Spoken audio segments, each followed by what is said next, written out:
basements of North America come the greatest fantasy football players of all time.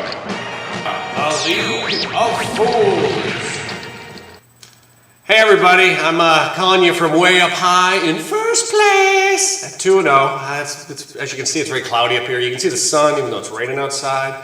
So it's a beautiful day. And so let's take a quick recap of last week and then we'll move on to what's going on this Sunday. I know I'm a little late this week, but I've had a busy week of... I haven't really had a busy week at all. But let's look at the recap.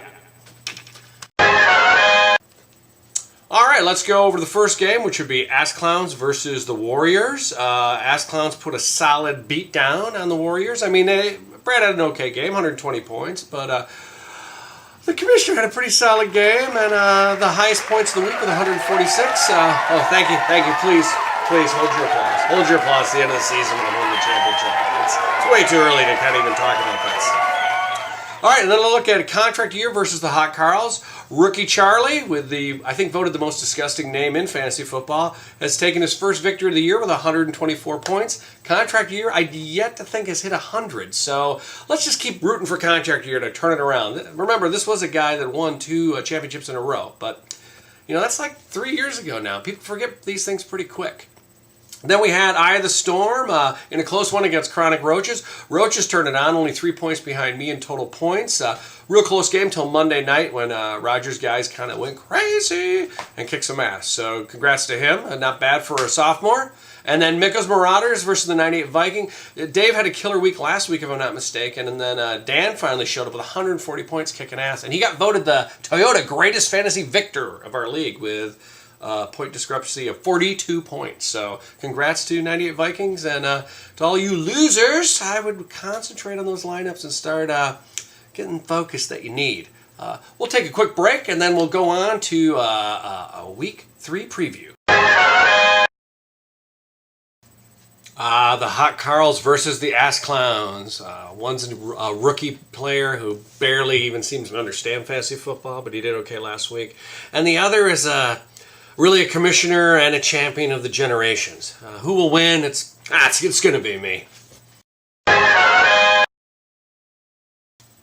Contract year, I'm begging you, rise up, crush Eye of the Storm. We cannot have a three-peat in this league. We live by two-peats. You're a two-peat, I'm a two-peat, Eye's a two-peat. We stay on our two-peats. No three-peats allowed.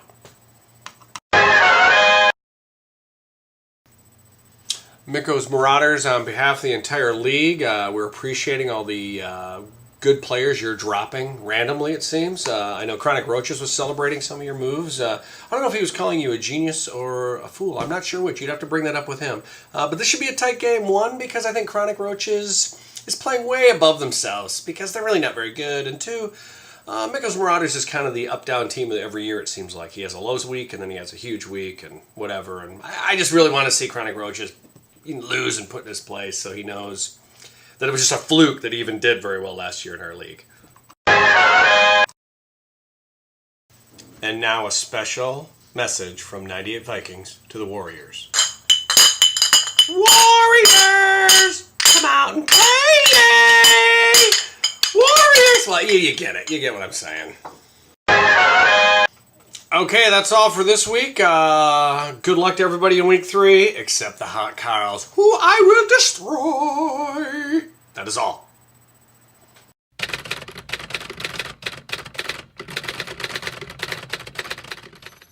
Contract year and the Warriors pay your league fees. You are the last two to pay.